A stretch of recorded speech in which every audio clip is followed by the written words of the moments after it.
Hello बच्चों, स्वागत है आपका अपने यूट्यूब चैनल विद्यार्थी विजन पे। मैं जीशान अहमद आज आपको कराने वाला हूं बच्चों कक्षा 11वीं की राजनीतिक विज्ञान, जिसमें हम पढ़ेंगे स्वतंत्रता। और ये बच्चों इसका पार्ट 3 है, जिसमें हम सकारात्मक स्वतंत्रता, सकारात्मक साथ ही साथ में नकारात्मक स्वतंत्रता के बारे में पढ़ने वाले हैं। साथ ही साथ में फ्रीडम, फ्रीडम बनाम लिबर्टी, फ्रीडम बनाम लिबर्टी, इसके बारे में भी पढ़ने वाले हैं। जैसा कि आप जानते हैं बच्चों, इसके पार्ट 1 और पार्ट 2 मैंने करा दिया है। उम्मीद करता हूं आपने पार्ट 1 और पार्ट 2 को अच्छे से देखा होगा और उसका नोट्स भी बना लिया होगा। आज हम करेंगे बच्चों पार्ट 3। तो आज की क्लास स्टार्ट होने से पहले बच्चों आज का मोटिवेशन कोट्स है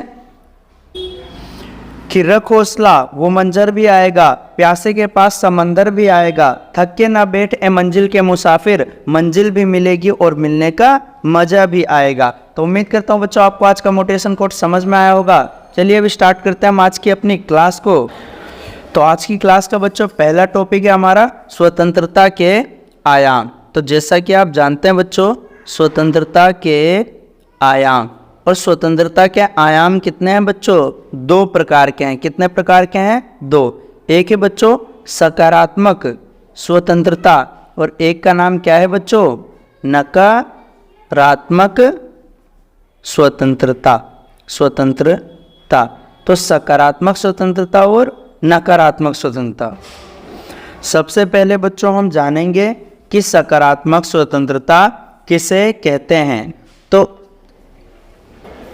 या बच्चों इसको जानने से पहले हम पहले जान लेते हैं कि नकारात्मक स्वतंत्रता किसे कहते हैं। तो नकारात्मक स्वतंत्रता, नकारात्मक स्वतंत्रता, इस स्वतंत्रता में बच्चों व्यक्ति जो होना चाहे, यानी वो जो होना चाहे, जो बनना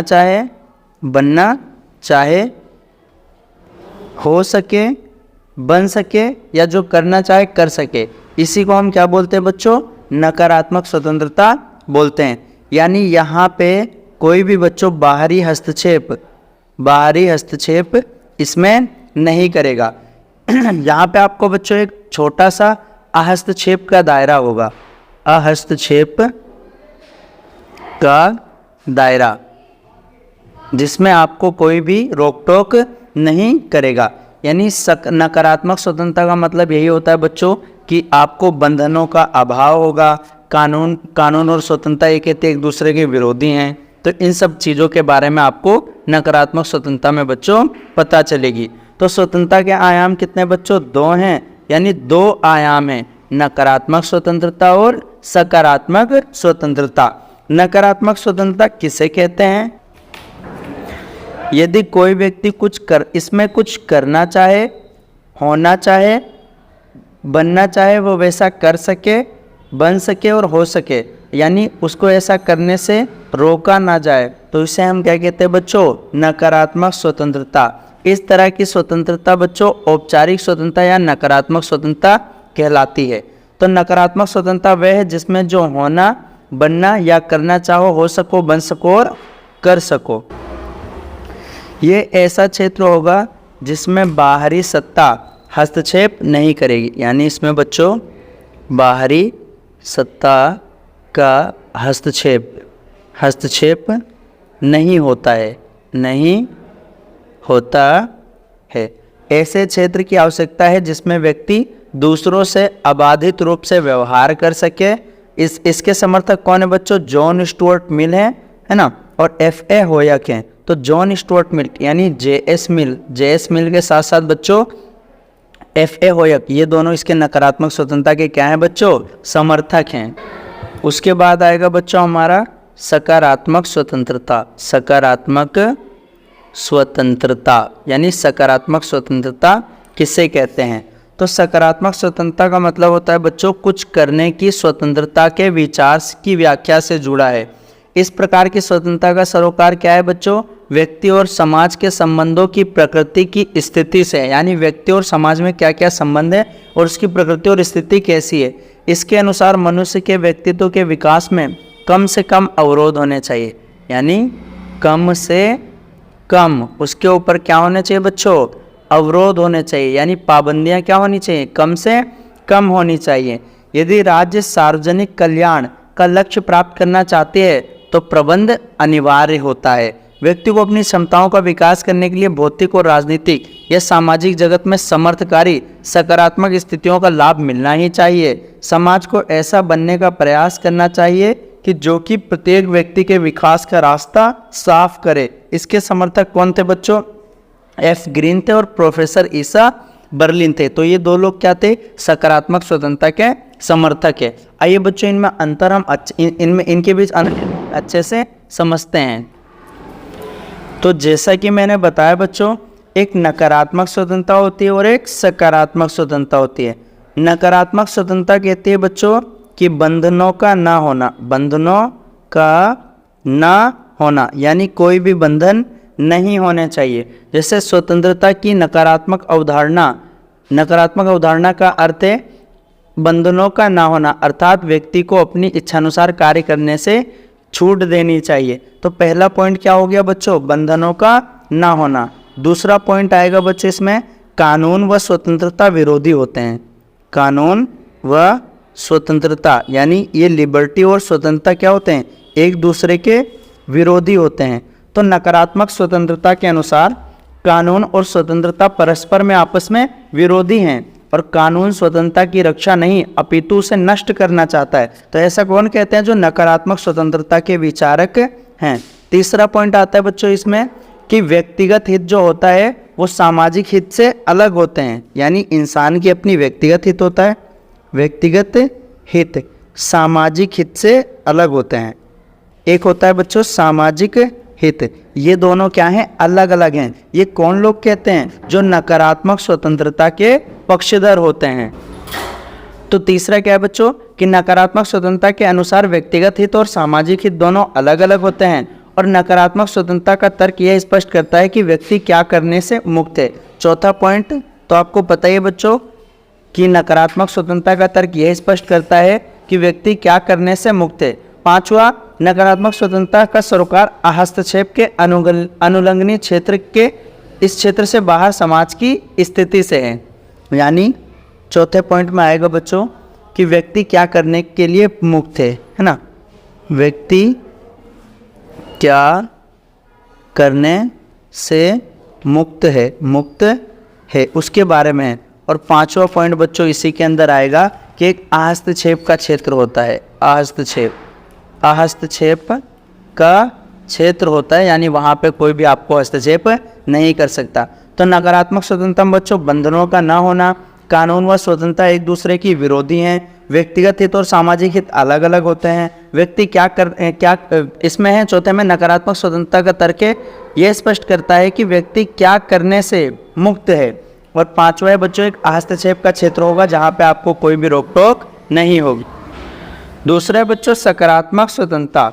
तो सकारात्मक स्वतंत्रता की अवधारणा का अर्थ बंधनों का अभाव नहीं है। तो इसका मतलब बंधनों का अभाव नहीं, बंधनों का अभाव नहीं, यानी यहाँ पे क्या था बच्चों, बंधनों का अभाव था, यहाँ पे बंधनों का अभाव नहीं होना चाहिए। दूसरा कहता है बच्चों कि ये कानून और स्वतंत्रता एक दूसरे की सहयोगी हैं। कानून व स्वतंत्रता एक दूसरे की क्या है बच्चों, सहयोगी हैं, सहयोग करती हैं ये लोग, यानी है ना। और तीसरा पॉइंट आएगा बच्चों कि व्यक्ति व समाज के हित में कोई विरोध नहीं, व्यक्ति व समाज के हित में कोई विरोध नहीं है, कोई विरोध नहीं है बच्चों, ऐसा मानते हैं ये, है ना।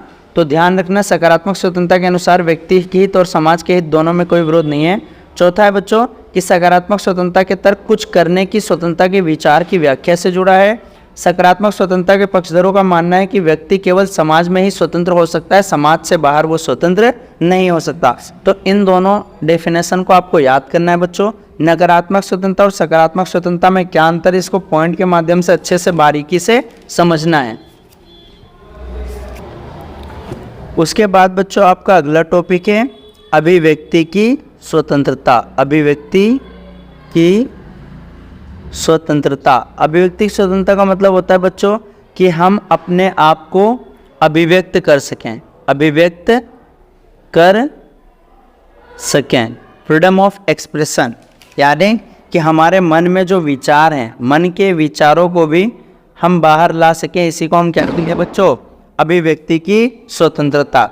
इस पे बच्चों वोल्टेयर का एक सुप्रसिद्ध कथन है बच्चों कि तुम जो कहते हो मैं उसका समर्थन नहीं करता, लेकिन मैं मरते दम तक तुम्हारे कहने के अधिकार का बचाव करूंगा। तो किस प्रकार बच्चों इसमें अभिव्यक्ति की स्वतंत्रता के बारे में बताया गया है। अभिव्यक्ति की स्वतंत्रता यानी तुम्हारे कहने या ना कहने से मेरे को कोई फर्क नहीं पड़ता, बशर्ते पर फिर भी तुम्हारे कहने के अधिकार का मैं सदा बचाव करूंगा। किसने कहा है बच्चों? ये वोल्टेयर ने। और अभिव्यक्ति की स्वतंत्रता का मुद्दा हस्तक्षेप के लघुत्तम क्षेत्र से जुड़ा हुआ है, जिसमें किसी को भी अधिकार नहीं है, किसी को भी अधिकार नहीं है। इसमें बच्चों जे.एस. मिल के अनुसार अभिव्यक्ति की स्वतंत्रता बाधित नहीं होनी चाहिए। तो अगर पूछो बच्चों जो जे.एस. मिल है ना, जे.एस. मिल का विचार है कि अभिव्यक्ति की स्वतंत्रता, जो अभिव्यक्ति है ना, वो कभी भी बाधित नहीं होनी चाहिए। ये जे.एस. मिल वही है बच्चों जिन्होंने कौन सा सिद्धांत दिया था? हानि सिद्धांत। तो हानि सिद्धांत किसने दिया बच्चों? जे.एस. मिल ने। और इनका पूरा नाम क्या है बच्चों? John Stuart Mill. और ये एक उदारवादी विचारक हैं। कैसे विचारक हैं बच्चों? उदारवादी विचारक। साथ ही साथ में जो जे.एस. मिल है ना, इन्होंने हानि का सिद्धांत यानी लॉस थ्योरी दिया, और इसमें इन्होंने व्यक्ति के कार्य दो प्रकार का बताया था। एक कार्य है बच्चों स्वसंबंध कार्य, क्या नाम है? स्वसंबंध कार्य। और एक का नाम है बच्चों पर संबंध कार्य, क्या नाम है? तो देखा बच्चों आपने हानि सिद्धांत में कितने प्रकार के कार्य बताए थे जे.एस. मिल ने? दो, स्वसंबंध कार्य और पर संबंध कार्य। अगला टॉपिक है बच्चों जॉन स्टुअर्ट मिल के विचार, यानी अभिव्यक्ति की स्वतंत्रता के ऊपर जो जे.एस. मिल है ना, इनके क्या विचार थे इनके बारे में जानेंगे। तो मिल ने अभिव्यक्तियों की स्वतंत्रता का समर्थन किया है। पहला कारण उन्होंने क्या बताया बच्चों कि कोई भी विचार पूरी तरह गलत नहीं होता, जो हमें गलत लगता है उसमें भी क्या होता है? सच्चाई का तत्व होता है। तो मिल का कथन है मान लो कोई विचार है बच्चों, वो विचार कोई भी पूरी तरह बिल्कुल भी गलत नहीं होता, पूरी तरह गलत नहीं होता। जो बातें हमें गलत लगती हैं उनमें भी कहीं ना कहीं तो थोड़ी सी सच्चाई का तत्व मौजूद ही होता है। दूसरा कारण कहा बच्चों कि सत्य विरोधी विचारों के टकराव से पैदा होते हैं। तो सत्य जो है विरोधी विचारों के टकराव से ही पैदा होता है, और जो विचार आज हमें गलत प्रतीत होता है वह सही तरह के विचारों के उदय में बहुमूल्य होते हैं। तो दो कारण तो इन्होंने ये बताए थे बच्चों। तीसरा कारण मिल ने बताया कि विचारों का संघर्ष हमेशा मूल्यवान होता है, यानी यदि आपके विचारों के बीच संघर्ष है बच्चों, तो ये संघर्ष विचार हमेशा मूल्यवान होते हैं, यानी बहुत ही कीमती होते हैं। जब हम सत्य विरोधी विचार के सामने रखते हैं तभी इस विचार का विश्वसनीय होना सिद्ध होता है। चौथा कारण है बच्चों कि हम इस बात को लेकर निश्चित नहीं हो सकते कि जिसे हम सत्य समझते हैं वही सत्य है। तो मिल ने यानी जे.एस. मिल ने अभिव्यक्ति की स्वतंत्रता के बारे में 4 कारण बताए हैं। इन चारों को आपको अच्छे से याद करना है। अब आइए जानते हैं बच्चों अभिव्यक्ति की स्वतंत्रता पर प्रतिबंध के कुछ उदाहरण, यानी समय समय पर बच्चों जो हमारी अभिव्यक्ति की स्वतंत्रता है ना, उन पे कई सारे अनुचित प्रतिबंध भी लगाए गए हैं। अनुचित प्रतिबंध भी लगाए गए हैं। जैसे बच्चों इसका पहला एग्जाम्पल है, एक फिल्म निर्माता थी, उनका नाम था दीपा मेहता। क्या नाम था? दीपा मेहता।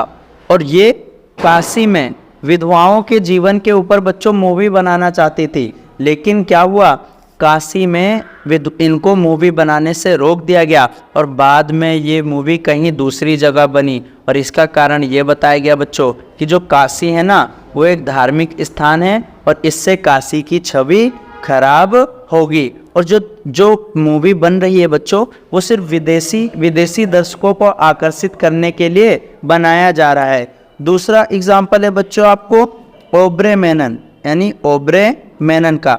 ओब्रे मेनन ने बच्चों रामायण रिटोल्ड यानी ओब्रे मेनन की क्या थी, रामायण रिटोल्ड पर भी क्या हुआ था, प्रतिबंध लग गया था।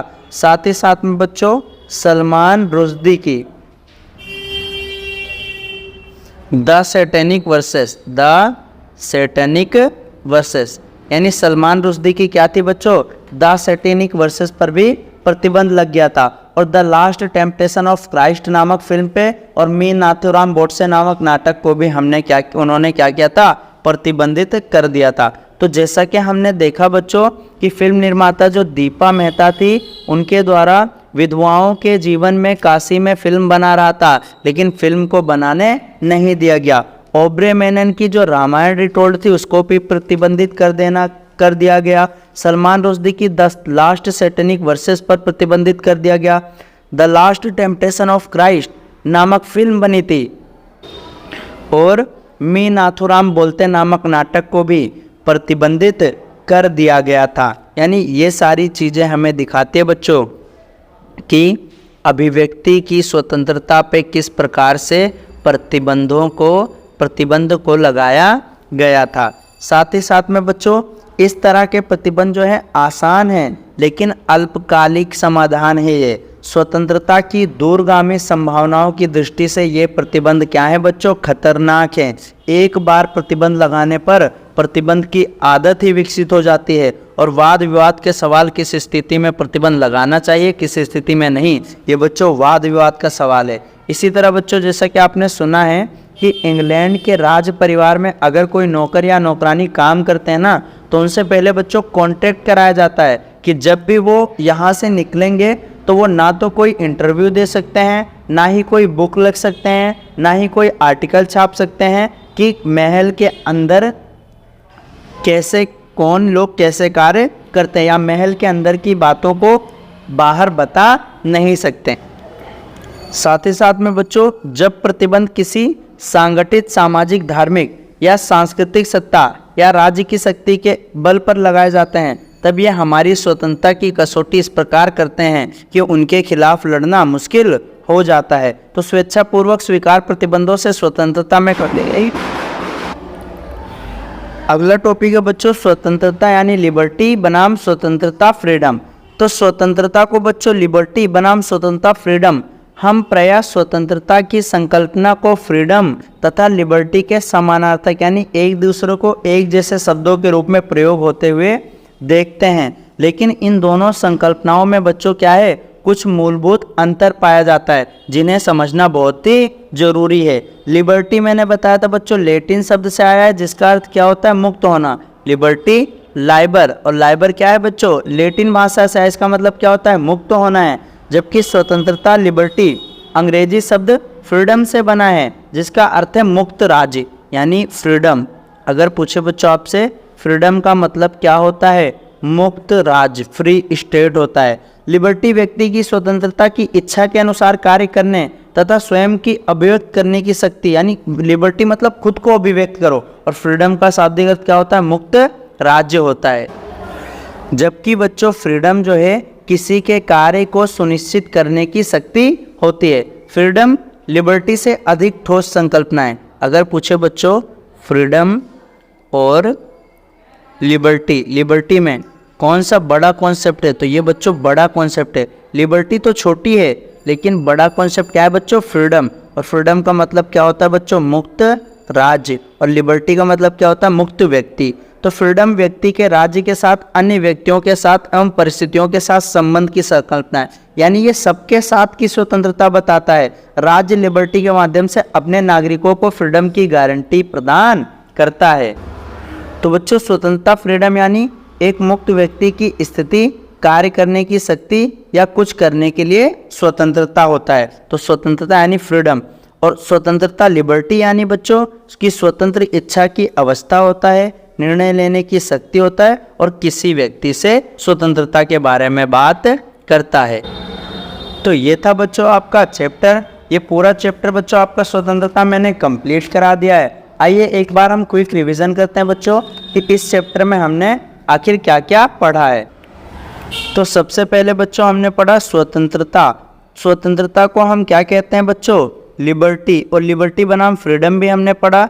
लिबर्टी लाइबर शब्द से आया है। लाइबर लैटिन भाषा का शब्द है, इसका मतलब क्या होता है बच्चों, मुक्त होना। तो लिबर्टी का मतलब क्या होता है, मुक्त होना। अगर आपसे पूछे बच्चों होब्स ने क्या कहा था, जो चाहो सो करो, किसने कहा था बच्चों, होब्स ने। साथ ही साथ में बच्चों हमने पढ़ा था नेल्सन मंडेला के बारे में, और नेल्सन मंडेला की बुक का नाम क्या है बच्चों, लॉन्ग वॉक टू फ्रीडम।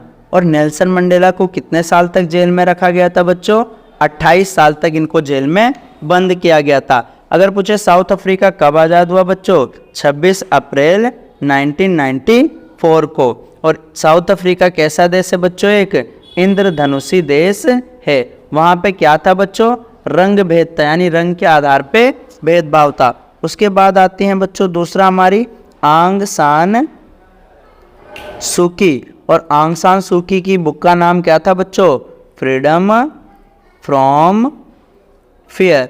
और फ्रीडम फ्रॉम फियर अगर पूछे बच्चों आंग सान सूकी कहाँ की थी, म्यांमार की थी। और म्यांमार का पुराना नाम क्या था बच्चों, बर्मा। और बर्मा में कौन सी जेल थी बच्चों, रंगून जेल थी। और रंगून में किसको गिरफ्तार किया गया था, बहादुर शाह जफर को। किसको क्या था बच्चों, बहादुर शाह जफर को। तो ये आंग सान सूकी थी। फ्रीडम फ्रॉम फियर यानी असली मुक्ति किससे थी बच्चों, भय से मुक्ति, असली मुक्ति भय से मुक्ति। उसके बाद बच्चों मैंने बताया था बच्चों कि स्वतंत्रता का मतलब क्या होता है, हमें हमारे ऊपर कुछ प्रतिबंध भी होने चाहिए।